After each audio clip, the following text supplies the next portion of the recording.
সাহাবী বলছেন, ইয়া রাসূলুল্লাহ, আমার স্ত্রীর গর্ভে সন্তান আসলো।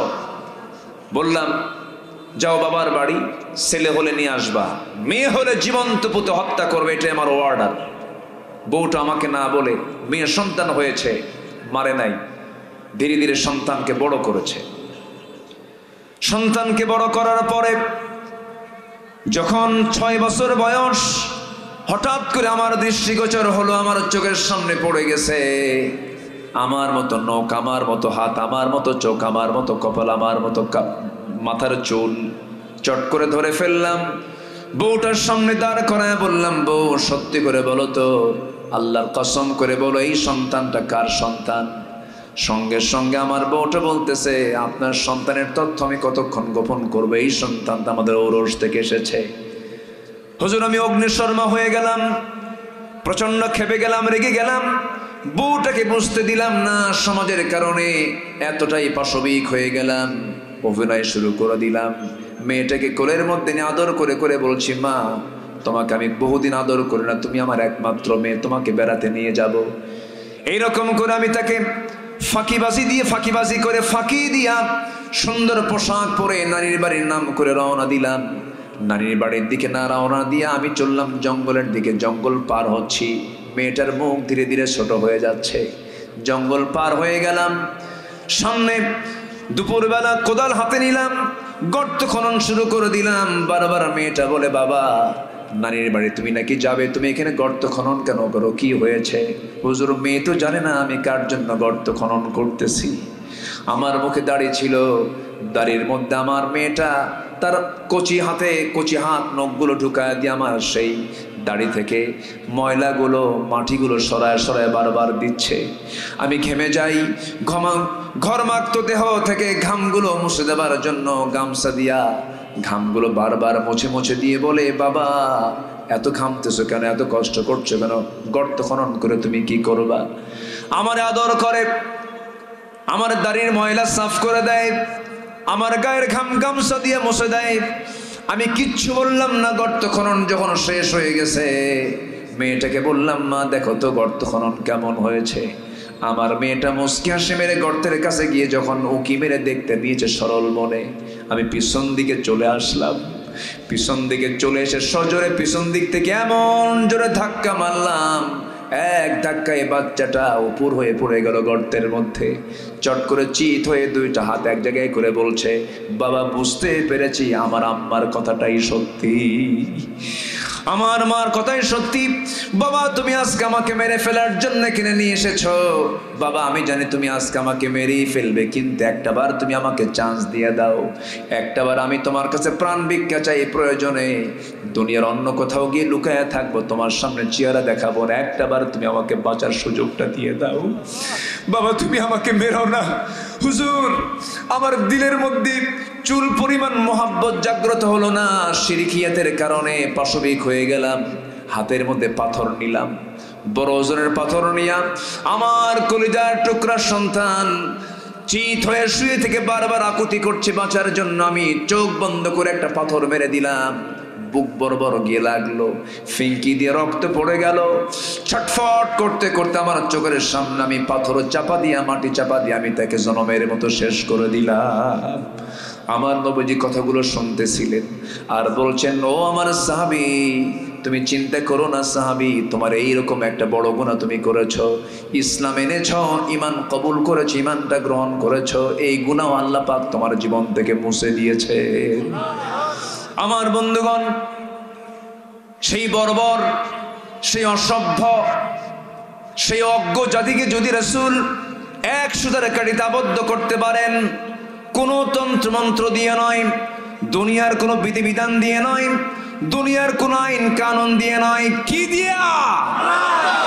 কোরআন দিয়া। আজকেও যদি এই কোরআন দিয়ে যদি আমরা সমাজ, পরিবার, রাষ্ট্র যদি গড়ার উদ্যোগ নেই, বাংলার জমিন হবে গোটা পৃথিবীর 200 কান্ট্রির জন্য একটা রোল মডেল। আমরা দেশকে সাজাতে চাই কোরআন দিয়ে, রাজি আছেন? আল্লাহ কবুল করুন, জোরে বলি আমিন। কোনো বেনামাজি নেতা হবে না, আস্তে কন কেন? কোনো চোর নেতা হবে না। চোর তো দেখলাম 16 বছর, 18 লক্ষ কোটি টাকা দেশ থেকে, 11 লক্ষ কোটি টাকা দেশ থেকে পাচার করেছে। দেশের ঋণ ছিল হলো ওদের আমলে 18 লক্ষ কোটি টাকা। এমন সংসার গড়েছে ঋণ রেখে, পালাতে বাধ্য হয়েছে তারা। সম্মানিত ভাইয়েরা, সেই দেশকে সাজানোর জন্য, সেই দেশকে বেগবান করার জন্য একমাত্র এখন দরকার হলো যোগ্য নেতৃত্বের। কোন চাঁদাবাজ, কোন সন্ত্রাসী, কোন জেনাকার, কোন চরিত্রহীন লম্পটের নেতৃত্বে বাংলার জমিন আমরা হতে দেব না। রাজি আছেন কারা কারা? হাত উঁচু করে দেখান।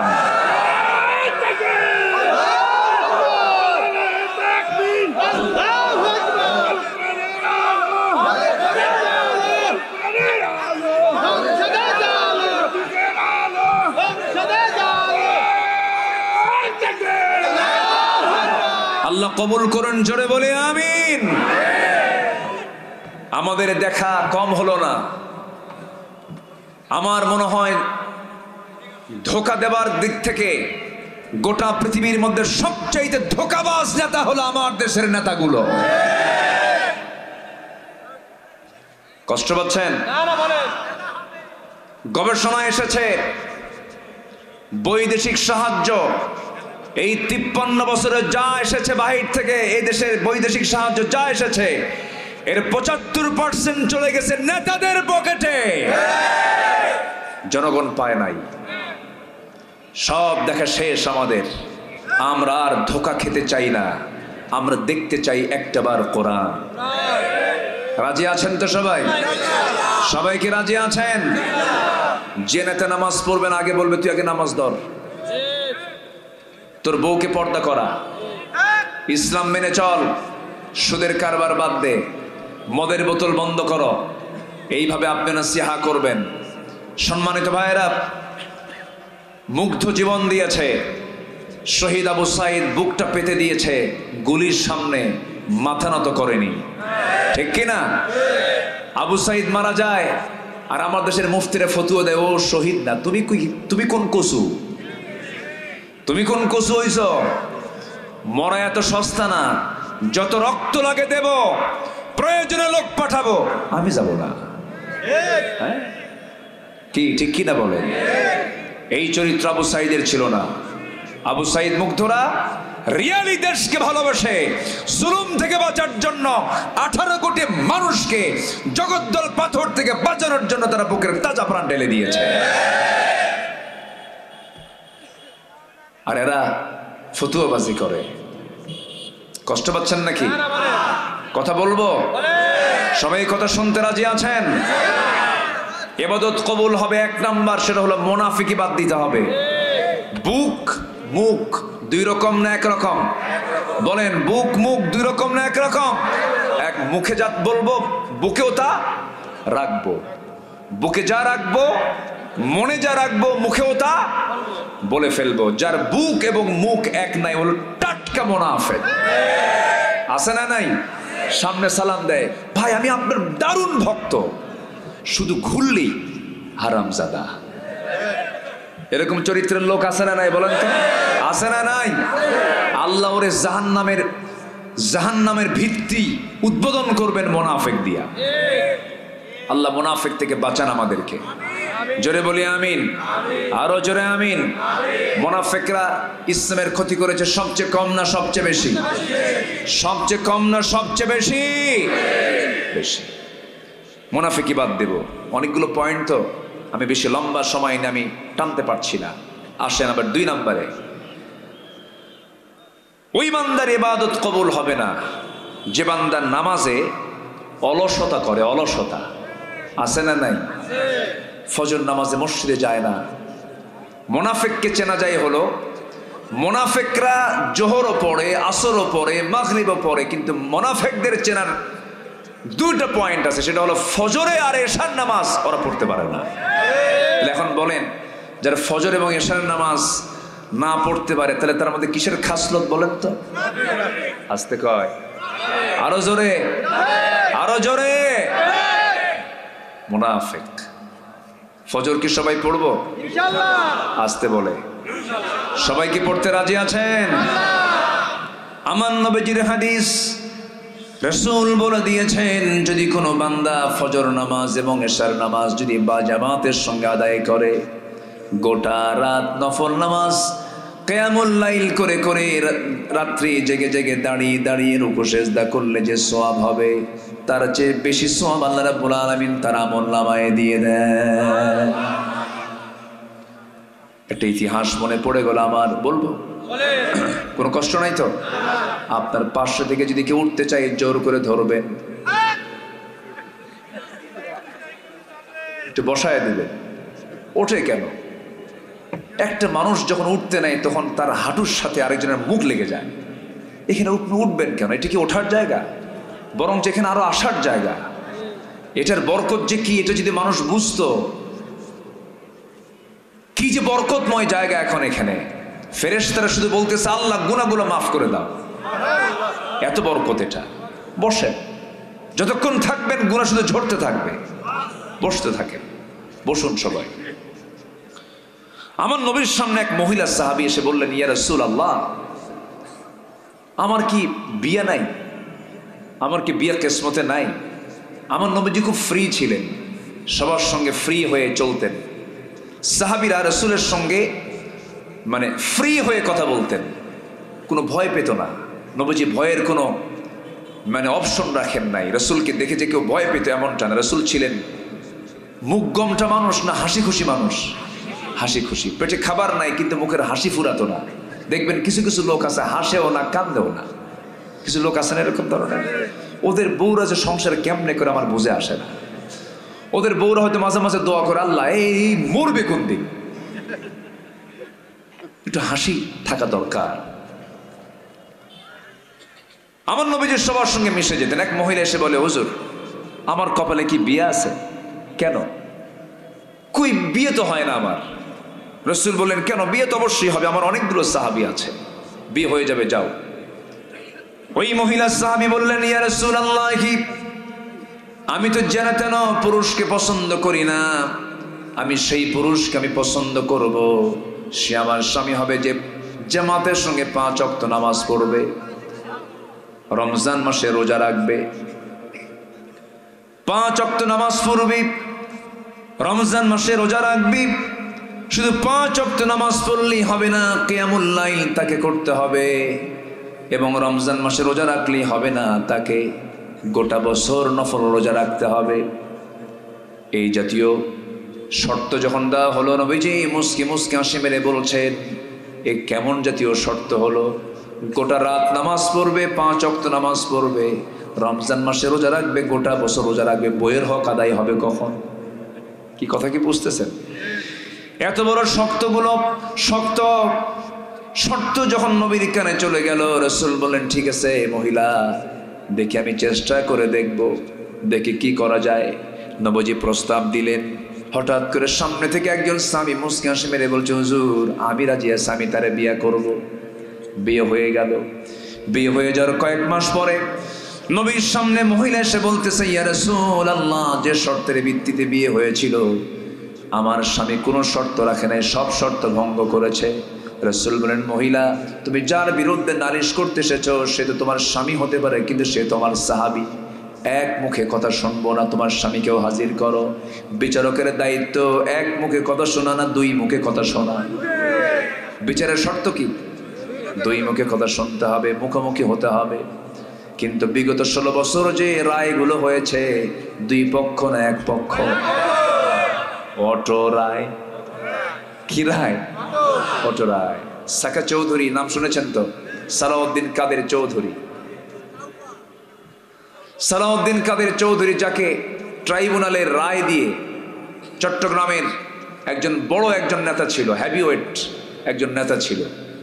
তার বাবা ছিল একজন পাকিস্তান পার্লামেন্টের একজন স্পিকার, অনেক বড় লিডার তিনি ছিলেন। তার ছেলে সালাউদ্দিন কাদের চৌধুরী, উনি ওই ট্রাইব্যুনালকে বলেছিলেন এটা অচল ট্রাইব্যুনাল। বুক উঁচু করে বলেছিলেন, অনেক শক্ত শক্ত কথা বলেছিলেন। সম্মানিত ভাইয়েরা, সম্মানিত বন্ধুগণ, যে রায়গুলো হয়েছে আল্লামা সাঈদীর বিরুদ্ধে, যে মামলা হয়েছিল, যে মামলা সাজিয়েছিল, সেই মামলার যে 1 নম্বর সাক্ষী, তার সঙ্গে আমার দেখা হয়েছিল পিরোজপুর গত 17 অগাস্ট। শুকরঞ্জন বালি। আমি তাকে বললাম, দাদা বাবু, আপনি হলেন সরকার পক্ষের সাক্ষী, আপনি আমাদের পক্ষে আসলেন কেমনে? বলে, এত বড় নির্জলা মিথ্যা কথা কি বলা যায়? আমার চোখে সাঈদীর মতো ভালো মানুষ আমার চোখে দ্বিতীয়টা পড়ে নাই। একটা হিন্দু, তাকে ইন্ডিয়ায় ঢুকায় দেওয়া হলো, 5টা বছর জেল খেটেছে, হাত পা গুঁড়ো করে দিয়েছে, তাকে অনেক প্রস্তাব দিয়েছে, এরপরেও কোনো প্রস্তাবে তাকে রাজি করানো যায় নাই। তার ঈমান নাই, কিন্তু ঈমানের গুণ আছে। আর আমার দেশের কিছু কাঠমোল্লা আছে, এলেম আছে, কিন্তু মুনাফিকি করে ঈমান বিক্রি করে ফেলে। কি রায়গুলো দিল? সাক্ষী, কোন সাক্ষী? ঘটনা হলো 71, সাক্ষীর জন্ম হলো 76। সাক্ষীর জন্ম যদি 76 হয় আর ঘটনা যদি 71 হয়, তাহলে দেখলো কেমনে? রুহের জগৎ থেকে দেখছে। কিসের জগৎ থেকে? রুহের জগৎ থেকে। কম কথা। রায়গুলো দিয়ে দিল। আল্লামা সাঈদীকে শেষ পর্যন্ত তারা শেষ করতে পারছে না। ওদের গাজলে এই জনপ্রিয় ব্যক্তিকে রাখা তো আমাদের জন্য চরম বিপদের কারণ। এই কথা চিন্তা করে তারা করলো কি, একটা নাটক সাজালো 15 অগাস্টের আগের দিন থেকে। নাটক সাজায়া একটা সুস্থ মানুষকে হসপিটাল, কি বল, জেলখানা থেকে বের করে সুস্থ মানুষকে নিয়ে গেল হসপিটালে। সন্তানদের সঙ্গে সাক্ষাতের সুযোগ করতে দেওয়া হলো না। জেলখানা থেকে সুস্থ মানুষকে ধরে হসপিটালে ভর্তি করায় একজন সুস্থ মানুষ হাসি মুখে ঢুকলেন। জেলখানায় আটকিয়ে রেখে পয়জনিং করে, বিষ প্রয়োগ করে তাকে শহীদ করা হলো। এই তাফসীর মাহফিলের এই প্ল্যাটফর্ম ছিল তার প্ল্যাটফর্ম। অতএব তারই গড়ানো এই প্ল্যাটফর্ম থেকে জানাতে চাই, যাদের চক্রান্তের মধ্য দিয়ে আল্লামা সাঈদীকে হত্যা করা হয়েছে, অবিলম্বে তাদেরকে গ্রেফতার করা হোক, চূড়ান্তমূলক শাস্তি নিশ্চিত করা হোক। চান কারা কারা? হাত উঁচু করে দেখা।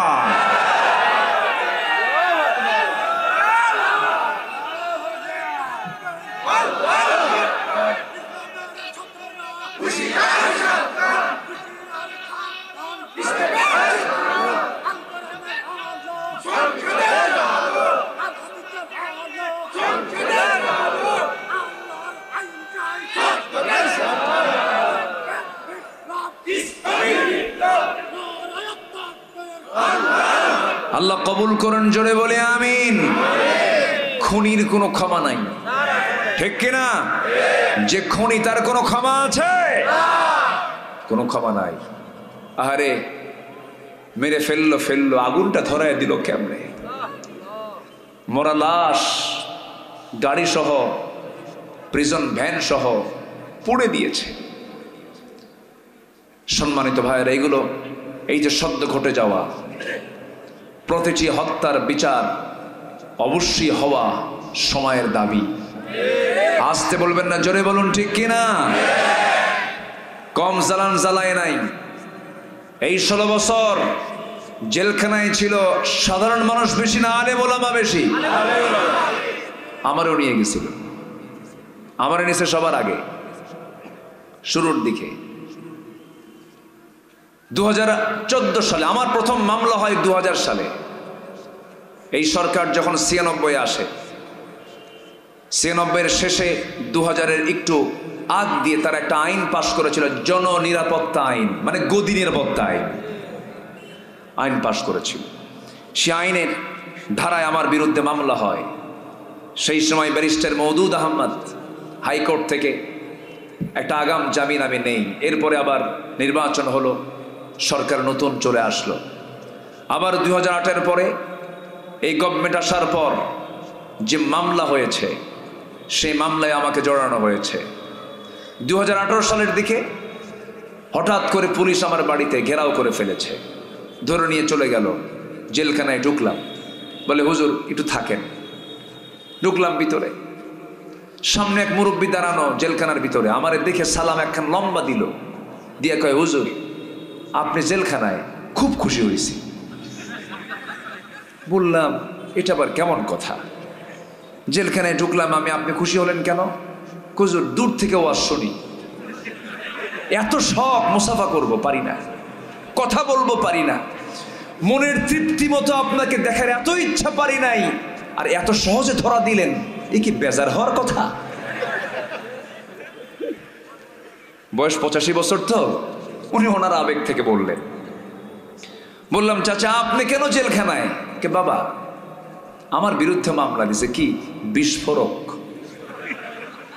বললাম কেন, আপনি কোথায় বোমা মারছেন? কে বাবা খালি বোমা না, ককটেল। বলো তো, আমাকে বলতেছে বলো তো বাবা, আমার এই চামড়া কুচকানো হাত উঁচা করতে পারি না, আমি নাকি এই হাতে নাকি বোমা মারছি। 85 বছরের বৃদ্ধ মানুষের নামে মামলা দিয়েছে, বিস্ফোরক মামলা। এগুলো হাস্যরসের কারণ হয়েছিল। সম্মানিত ভাইয়েরা, ফেরাউন বেঁচে ছিল 1600 বছর, এরা ছিল 16 বছর। সংখ্যার যে মিল হলো কেমনে বুঝলাম না, কি ঠিক কিনা? অনেক কিছু করেছে। আল্লাহ পারে না?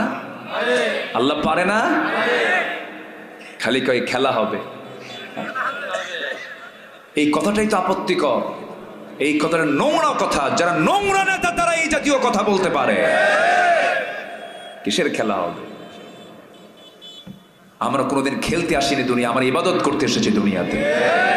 দুনিয়া খেলার জায়গা নয়, দুনিয়া ইবাদতের জায়গা। এত নোংরা নোংরা কথা তারা মুখ থেকে বের করেছে। সেই নারায়ণগঞ্জের এক নেতা, কি বুঝতেছেন তো? বুঝতেছেন তো? কি চাপা দেখছেন, এত চাপা শক্ত, ট্রাকের চাকা ওর উপর উঠলো, চাপা ভাঙবে না, এত চাপা। কই ওরা কয় আমরা পালাই না, কয় আমরা পালাই না, তো গেছে কই? সম্মানিত ভাইয়ের, এই দেশের আলেমরা কোথাও পালায় নাই, ঠিক কিনা? আলেমরা পালায় নাই, আলেমরা বরঞ্চ বিদেশে থাকলে বিদেশ থেকে ফিরে এসেছে। আল্লামা সাঈদীর সাথে একই বছর 2009 সালে হজ করেছি। ওনাকে বলা হলো আপনি দেশে ফিরবেন না, ট্রাইব্যুনাল গঠন হচ্ছে। উনি বলছেন আমি কেন ফিরবো না, আমার দল আমার কর্মীরা আমার দেশে মার খাবে, আমি কেন থাকবো?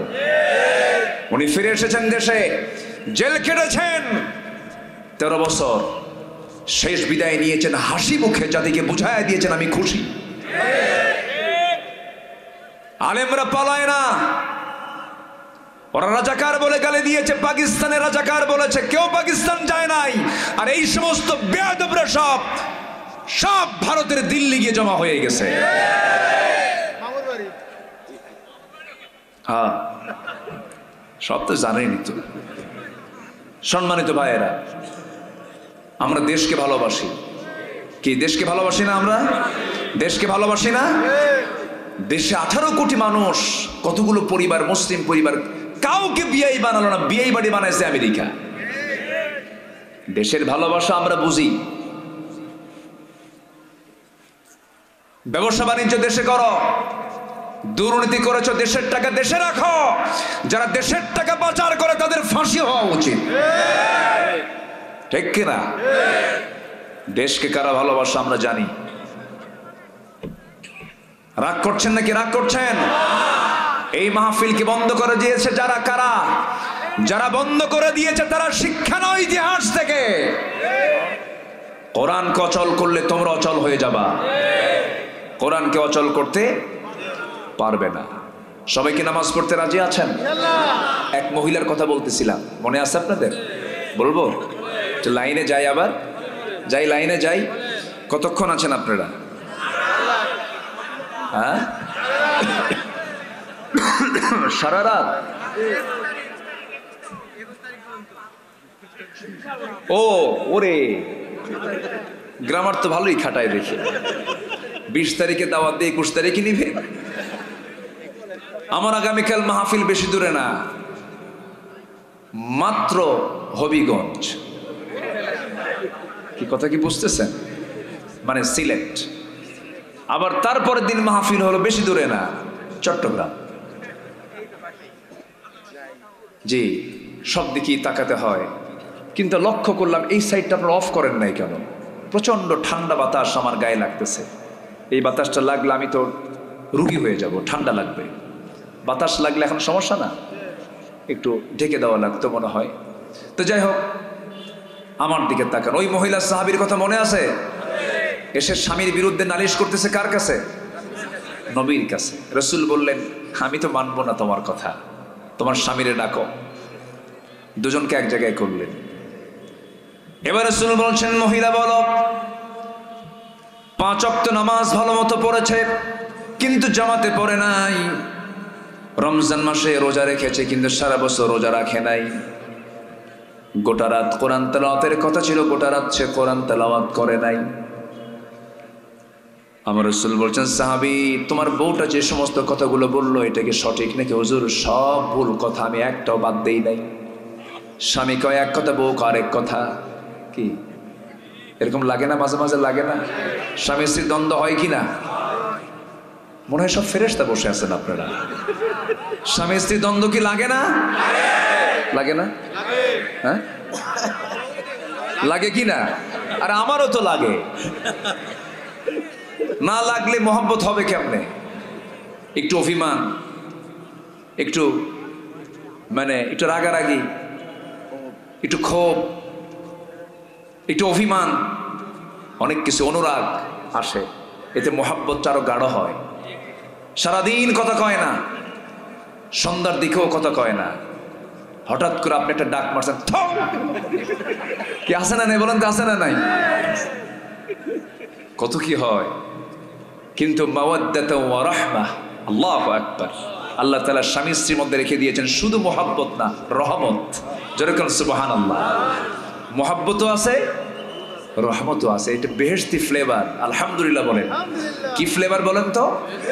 বেহেশতি ফ্লেভার আছে স্বামী স্ত্রীর মধ্যে। আল্লাহ মহব্বত গুলো বাড়ায়া দেন। জোরে বলি আমিন, আরো জোরে আমিন। কি মহব্বত আল্লাহ তাআলা রেখে দিয়েছেন। বুড়ি 85 বছর বয়স বুড়ির, আর বুড়ার বয়স 90 বছর। বুড়ি চলে গেছে মেয়ের বাড়িতে বেড়াতে, বুড়া বাড়িতে একা থাকে। ছোট্ট একটা বাটন ফোন আছে, ফোন দিয়ে বুড়িকে ফোন দিয়ে বলে, হ্যালো ডার্লিং, তুমি কখন আসবা? বলেন তো, দৈহিক কোনো চাহিদা আছে? দেহের মধ্যে কিছু আছে, কিন্তু বুড়া বুড়িকে ছাড়া বাঁচে না, বুড়ি বুড়াকে ছাড়া বাঁচে না। মরিচ পাকলে ঝাল কমে না বাড়ে? বাড়ে। এই মহব্বত কে দিয়েছেন? আল্লাহ দিয়েছেন। যখন নবীর কাছে যখন স্বামীর বিরুদ্ধে নালিশ দিয়ে দিল, নবীজি বললেন, সাহাবী, কতটুকু সত্য হুজুর? বুঝতে সে ভুল করেছে, আমি বুঝায়া দেই। কি বুঝায়া দিবা বলো? তিনি বলছেন, হুজুর, 5 ওয়াক্ত নামাজ আমি জামাতে না পড়তে পারলেও ফজর নামাজ এবং এশার নামাজ কখনো আমি জামাত ছাড়া পড়ি নাই। আপনি বলে দিয়েছেন ফজর নামাজ এবং এশার নামাজ যদি কোনো বান্দা যদি জামাতের সঙ্গে আদায় করতে পারে, আল্লাহ রাব্বুল আলামিন তার আমল নামে গোটা রাত নফল নামাজের সওয়াব দিয়ে দেন। হুজুর, গোটা রাতে দাঁড়ায় দাঁড়ায় নামাজ পড়ার কি দরকার? যেরকম সুবহানাল্লাহ। আমার নবীজি মুস্কি মুস্কি হাসতেছেন। বুদ্ধির দিক থেকে মেয়েরা ফার্স্ট না পুরুষরা ফার্স্ট? আস্তে আস্তে কোন কেন ভাই? মেয়ে ফার্স্ট না পুরুষ ফার্স্ট? এটা কে করে দিয়েছেন? সাক্ষীর প্রয়োজন। সাক্ষী যদি পুরুষ একজন হয়, মহিলা লাগবে কয়জন? কয়জন? এটা কে ফয়সালা করেছেন? দোষ কার? আল্লাহ।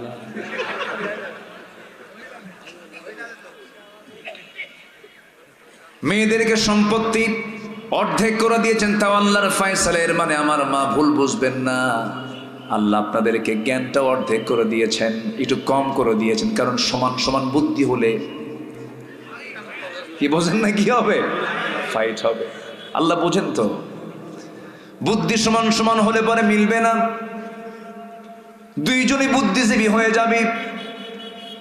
যত বড় জ্ঞানী মহিলা হোক না কেন, দেখবেন প্রধানমন্ত্রী হলেও বড় বড় নেতা হলেও যদি কোনো মহিলা যদি বড় কোনো মহাজ্ঞানী হয়ে যায়, কিন্তু তাদের রান্নাঘরটা দারুণ পছন্দের, রান্না করে তারা যেয়ে বসে।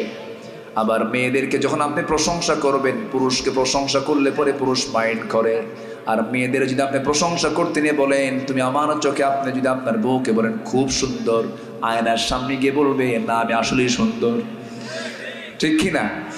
এটা মেয়েদের নেচার। কেন দিয়েছেন আল্লাহ রাব্বুল আলামিন? তাদের আকলটাকে একটু খাটো করে দিয়েছেন। আকলটাকে খাটো না করলে পরে তো সংসারের জীবন হতো না। মেয়েদেরকে একটু প্রশংসা করবেন বেশি বেশি, দেখবেন তারা খুব খুশি হয়ে যাবে। বউ যদি কালো হয় কখনো কালো বলে সম্বোধন করবেন না, বউ যদি একটু খাটো হয় খাটো বলে সম্বোধন করবেন না, রাসূল মানা করে দিয়েছেন। কোনো স্ত্রীর দুর্নাম কখনো করবেন না, স্ত্রীর কোনো ব্যাড সাইড কখনো স্ত্রীর সামনে প্রকাশ করবেন না। আমার নবী আম্মা জান খাদিজা নবীজির চাইতে 15 বছরের বড় একজন বুড়ি মহিলা ছিলেন। রাসূল মাঝে মাঝে বলতেন আমার খাদিজা যদি আমার জীবনের শেষ সময় পর্যন্ত থাকতো, আমার দ্বিতীয় কোনো বিবাহের প্রয়োজন হতো না। জোরে বলেন সুবহানাল্লাহ। আম্মা জান আয়েশাকে বলতেন আয়েশা তুমি আমার চোখে সবচেয়ে শ্রেষ্ঠ, আমি তোমাকে দারুণ ভালোবাসি। আমার নবীজি খুব পছন্দ করতেন আম্মা জান আয়েশাকে। মাঝে মাঝে বলতেন ও হুমায়রা, ও সুন্দরী এইদিকে আসো, আপনার বউটাকে আপনি সুন্দর করে সম্বোধন করে ডাক দিন, সুন্দর করে মোহাব্বত করুন, কাছে টানুন, আল্লাহর কসম পরিবারটা জান্নাতের টুকরা হয়ে যাবে। শাসন দিয়ে বউকে ভালো করতে পারবেন না, পিটায় বউটাকে ভালো করতে পারবেন না, সুন্দর একটি ব্যবহার করুন, পাশে বসুন, মাঝে মাঝে নিজেই তরকারিটা কুটে দেন, মাঝে মাঝে পাশে বসে বসে তার খেদমত একটু করার চেষ্টা করুন। প্রত্যেক দিন আপনার জন্য কত সুন্দর রান্না বান্না করে, একদিন আপনি নিজেই একটু রান্না করে গিয়ে বসলেন, পাশে একটু বসে গল্প করলেন, একটু খুনসুটি করলেন। আমার নবীজি মাঝে মাঝে করতেন। আমার নবীজির সামনে 4 স্ত্রী একদিন এসে বলতেছে হুজুর আপনি সত্যি করে বলুন তো আমাদের মধ্যে গন্ডগোল লাগছে, আপনি সত্যি করে বলুন আমাদের 4 জনের মধ্যে আপনি কাকে সবচেয়ে বেশি ভালোবাসেন? কে খুব ভালোবাসি, আই লাভ ইউ। কি কাকে বলবে?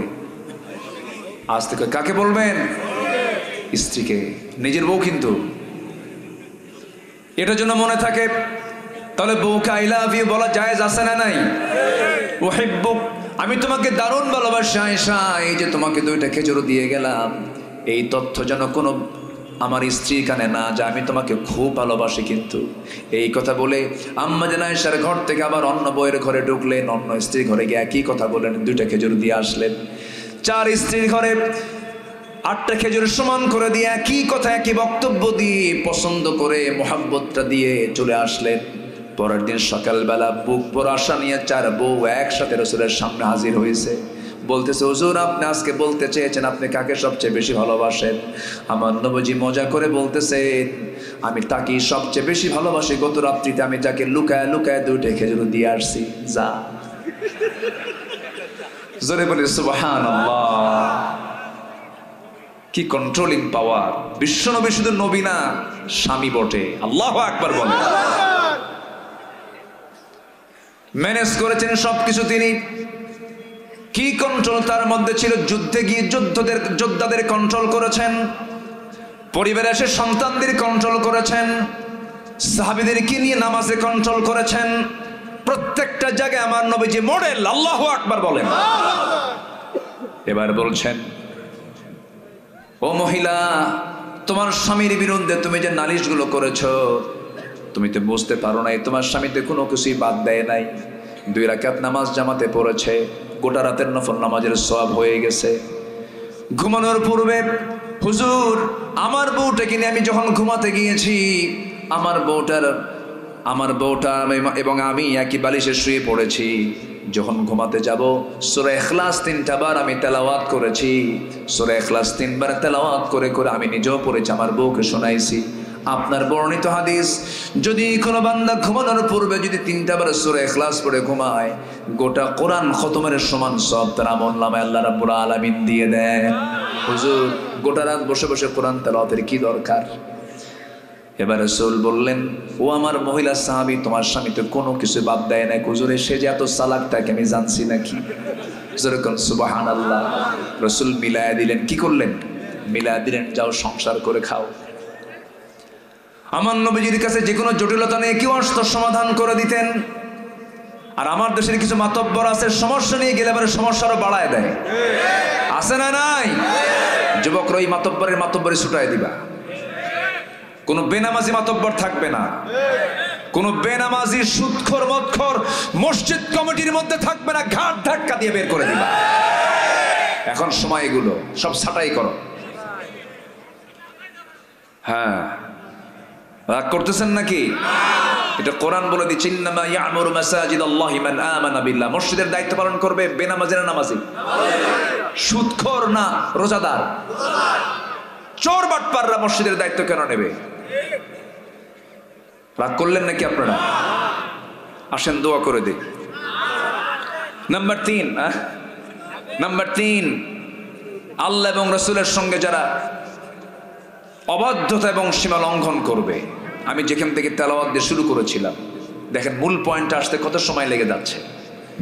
আল্লাহ রাব্বুল আলামিন বলেন, وَمَن يَعْصِ اللَّهَ وَرَسُولَهُ وَيَتَعَدَّ حُدُودَهُ يُدْخِلْهُ نَارًا خَالِدًا فِيهَا وَلَهُ عَذَابٌ مُهِينٌ। জোরে বলুন আল্লাহু আকবার।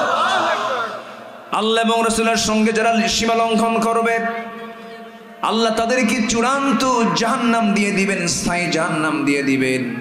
চরম শাস্তি তাদের জন্য বরাদ্দ হয়ে যাবে, তাদের দোয়া কবুল হবে না। নাম্বার 4, আল্লাহর সঙ্গে যারা শিরিক করবে। নাম্বার 5, সামনে পেছনে যারা পরনিন্দা করবে। নাম্বার 6, আল্লাহকে ভুলে থাকবে যারা, মন্দ কাজের যারা আদেশ করবে। নাম্বার 7 হলো শয়তানের পদাঙ্ক যারা অনুসরণ করবে। নাম্বার 8 হলো রিয়া বা লোক দেখানো কোনো ইবাদত যারা করবে, তাদের কোনো দোয়া আল্লাহর দরবারে মঞ্জুর হবে না। নাম্বার 9 হলো কুফরি যারা করবে, তাদের কোনো দোয়া কবুল হবে না। নাম্বার 10 হলো আল্লাহর সঙ্গে যারা মিথ্যা দৃঢ় অঙ্গীকার করবে, তাদের কোনো দোয়া কবুল করবেন না। তিনি কে? নারায়ে তাকবীর, নারায়ে তাকবীর। বসেন। অনেক বড় মাহফিল, চুয়াডাঙ্গা থেকে মাহফিলে লোক আসছে, পার্শ্ববর্তী থানা থেকে লোক এসেছে, 50 কিলোমিটার 30 কিলোমিটার 40 কিলোমিটার লোক থেকে লোকগুলো এসেছে। যত বড় মাহফিল হয় উচিত তত দ্রুত মাহফিলে উঠে দ্রুত মাহফিল শেষ করা উত্তম হয়, এটা উচিত। তবে যাই হোক, কেউ উঠবেন না না বলে আমি এতটাই খুশি হয়েছে আপনাদের উপরে। 12 বছর আগে আপনাদের যে আদব আখলাক ছিল, এখনো সে আদব আখলাকটাই আছে, বলি আলহামদুলিল্লাহ। অনেক সুন্দর, আপনারা কেউ নড়াচড়া করেন নাই। বসুন। দোয়াটা কি মাহফিলের একটা অংশ না বলেন তো? একটা অংশ তো, শেষ ফিনিশিং তো এটা। দোয়া না করে আপনি যাবেন, এটা কেমন কথা? আর একজন উঠতে নিলে সবাই তাকে ফলো করে, বরঞ্চ তাকে উচিত তাকে বসায় দাও, একটু বসেন। এই যে আপনি উঠতেছেন, আমার আলোচনার আগ্রহ হারিয়ে যাচ্ছে। বসেন, কেউ না উঠি আমরা, তাহলে ইবাদত কবুল হবে। আমি এই 10টা পয়েন্টের যে কথাগুলো বললাম, ব্যাখ্যা দিয়ে বলতে পারলাম না। মাহফিলটা যদি 5 দিন হতো, তাহলে মজা করে কিছু কথা বলা যেত। আগামী থেকে আমি এরকম একটা প্ল্যান আমি হাতে নিয়েছি, একই জায়গায় মিনিমাম 3টা দিন করে মাহফিল করা। কেমন হয় বলেন তো? এটা ভালো হয় না? এটা এই মাহফিল আমার কাছে একটা মডেল মাহফিল মনে হয়েছে। এই প্রত্যন্ত অঞ্চলে এত সুন্দর একটা তারা সাজানো গোছানো তারা আয়োজন করেছেন। আল্লাহ তুমি এই মাহফিলকে কবুল করো, জোরে বলি আল্লাহুম্মা আমিন। এই মাহফিল কমিটিকে তুমি আল্লাহ কবুল করো। যে যেখানে আছেন আমার ভাইরা, আমরা জাস্ট 12টার ভিতরেই মাহফিলের আমরা সমাপ্তির দিকে আস্তে আস্তে চলে যাব। সম্মানিত বন্ধুগণ, যে যেখানে আছেন আমরা সবাই আস্তে করে বসে পড়ি, একটু জিকির করি লা ইলাহা ইল্লাল্লাহ। সাইদিনের সঙ্গীত আরো জোরে লা ইলাহা সুবহানাল্লাহ ওয়ালহামদুলিল্লাহ।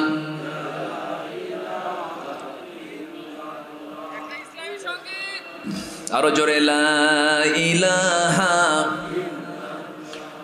পৃথিবী আমার আসল ঠিকানা নয়, মরণ একদিন মুছে দেবে সকল পৃথিবী আমার আসল ঠিকানা নয়। সবাই বলুন, পৃথিবী আমার আসল ঠিকানা নয়। মরণ একদিন মুছে দেবে সকল রঙিন পরিচয়। পৃথিবী আমার আসল ঠিকানা নয়। মিছে মানুষের বন্ধন, মিছে মায়া স্নেহ প্রীতি ক্রন্দন, মিছে জীবনের রংধনু সাত রং, মিছে দুদিনের অভিনয়। পৃথিবী আমার আসল ঠিকানা নয়। মরণ একদিন মুছে দেবে সকল রঙিন পরিচয়। পৃথিবী আমার আসল ঠিকানা নয়।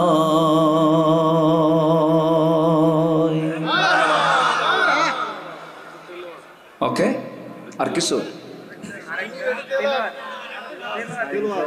সে কোন বন্ধু বলো বেশি বিশ্বস্ত, সে কোন বন্ধু বলো বেশি বিশ্বস্ত, কার কাছে মন খুলে দেয়া যায়, কার কাছে সব কথা বলা যায়, হওয়া যায় বেশি আশ্বস্ত।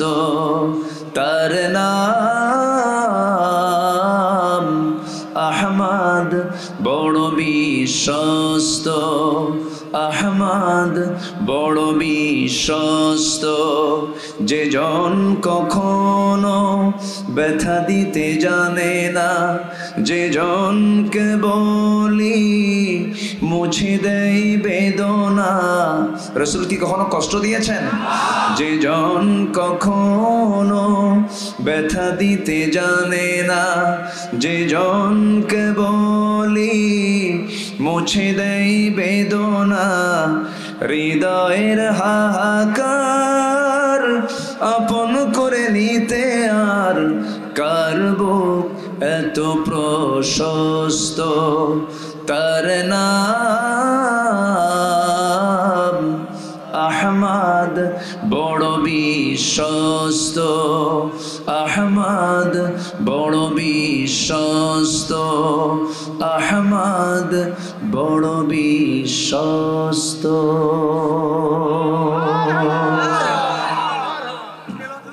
জি, যা হয়েছে আমরা বলে ফেলি আলহামদুলিল্লাহ। আমি আর পারতেছি না, এত বাতাস দেখছেন।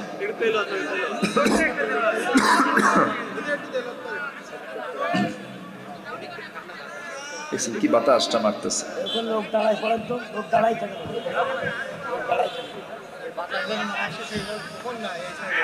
আউযু বিল্লাহি মিনাশ শাইতানির রাজীম। বিসমিল্লাহির রহমানির রহিম। আল্লাহু আকবার।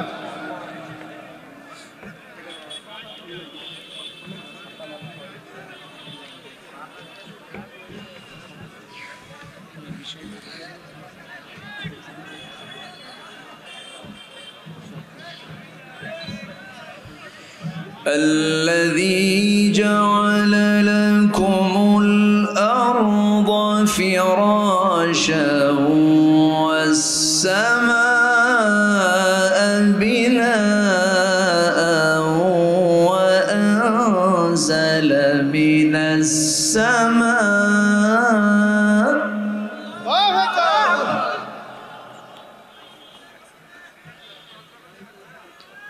وأنزل من السماء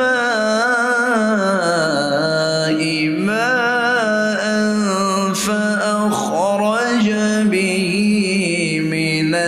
الثمرات رزقا لكم الله أكبر.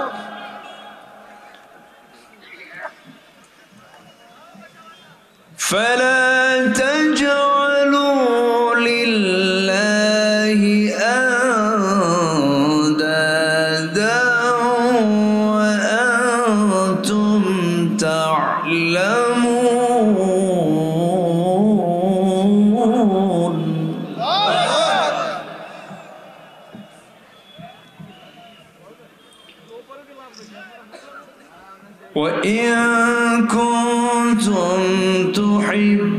وإن كنتم في ريب مما نزلنا على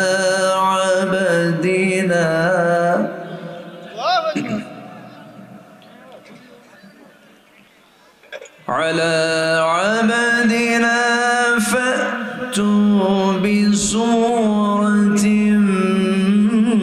من مثله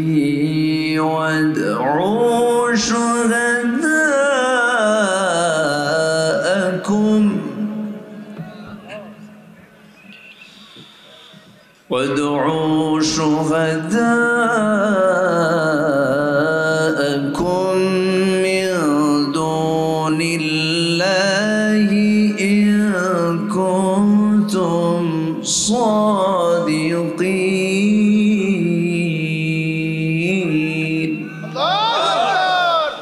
صدق الله العلي العظيم. জি আসুন আমরা এখন দোয়া করি। আমরা চাইবো কার কাছে? আল্লাহর কাছে।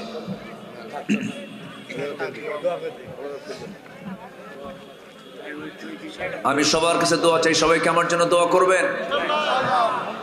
এই গুড়দহ তরুণ সংঘ, আমি আগেই বলতে চেয়েছিলাম ভুলে গেছি, গুড়দহ তরুণ সংঘ তারা একটা অ্যাম্বুলেন্স কিনবে। কি কিনবে? অ্যাম্বুলেন্স। এই এলাকার ইমার্জেন্সি যারা রোগী তাদেরকে হসপিটালে পৌঁছানোর জন্য তারা একটা অ্যাম্বুলেন্স কিনবে। সে অ্যাম্বুলেন্সে অসুস্থ লোকগুলো তারা হসপিটালে যাবে, তাদের কোনো খরচ বহন করতে হবে না। তো অ্যাম্বুলেন্স ক্রয়ের জন্য যদি তরুণ সংঘ আপনাদের দ্বারস্থ হয়, আমরা অবশ্যই তাদের পাশে আমরা দাঁড়াবো। জোরে বলি ইনশাআল্লাহ, জোরে বলি ইনশাআল্লাহ। একটা ঘোষণা গেল, আল্লাহ তুমি গুড়দহ তরুণ সংঘকে সামাজিক সকল সেবায় নিয়োজিত থাকার তৌফিক তুমি আল্লাহ দিয়ে দাও। আসুন আমরা আল্লাহর কাছে চাব, আল্লাহর কাছে প্রার্থনা করব। সবাই বলি, ইয়া আল্লাহ, আমার জীবনের সাগীরা কাবীরা, ছোট বড় সব গুনাহ তুমি আল্লাহ মাফ করে দাও। জোরে বলুন ইয়া রাব্বাল আলামিন, আল্লাহুম্মা আমিন। ربنا ظلمنا أنفسنا وإن لم تغفر لنا وترحمنا لنكونن من الخاسرين. গভীরাত নিজমরাত ঝিমানো রাত্রিতে হাজারো মুসলমান নরনারী নিয়ে তোমার কালামের কয়েকটা আয়াতকে সামনে রেখে ইবাদত কবুলের যে শর্তগুলো, ইবাদত কবুল না হওয়ার যে অন্তরায়গুলো, সেই বিষয় নিয়ে কিছু কিছু কথা বলেছি। শাহী দরবারে কাঙ্গাল ভিখারীর মতো দুটো হাত পেতেছি। আল্লাহ গুনার দিকে নজর দিও না, বান্দা মনে করে তামাম জিন্দেগির গুনাহগুলোকে মাফ করে দাও। জনম দুঃখিনী মা, জনম দুঃখী বাপজান যারা চলে গেলেন, জিন্দেগির গুনাহগুলো মাফ করে দাও, কবরগুলোকে জান্নাতের টুকরা বানায়া দাও। অনেক আলোচনা শেষ করে বাড়ি ফিরে যাব, সব দেখবো কিন্তু মাকে পাবো না। সেই মার জন্য তুমি আল্লাহ দোয়া শিখিয়ে দিয়েছো। সবাই আমার সঙ্গে চিৎকার মেরে আওয়াজ দিয়ে বলুন, রব্বিরহামহুমা কামা রব্বায়ানি সগীরা। আওয়াজ দিয়ে বলেন, রব্বিরহামহুমা কামা রব্বায়ানি সগীরা। বিশেষ করে মাহফিলটার আয়োজন করলেন যারা, শোনার জন্য আসলেন যারা, বিনিময়ে কিয়ামতের এই কঠিন ময়দান যেদিন কেউ কাউকে চিনবে না, এমনকি মা সন্তানকে পর্যন্ত স্বীকার করে বসবে, সেই কঠিন মুসিবতের দিন এই মাহফিল সবার জন্য নাজাতের মাধ্যম তুমি আল্লাহ বানায়া দিও। তোমার বান্দাগুলোকে নিয়ে এমন সময় হাত তুলেছি মুসলমানদের পায়ের তলায় মাটি নাই। 180 কোটি মুসলমানের দুনিয়া একটু আমারও তুমি আল্লাহ পাঠায়া দাও। বাইতুল মুকাদ্দাস তুমি আল্লাহ মুসলমানদের হাতে তুলে দাও। কাশ্মীরকে বাঁচাও, ফিলিস্তিনকে বাঁচাও, সিরিয়াকে বাঁচাও।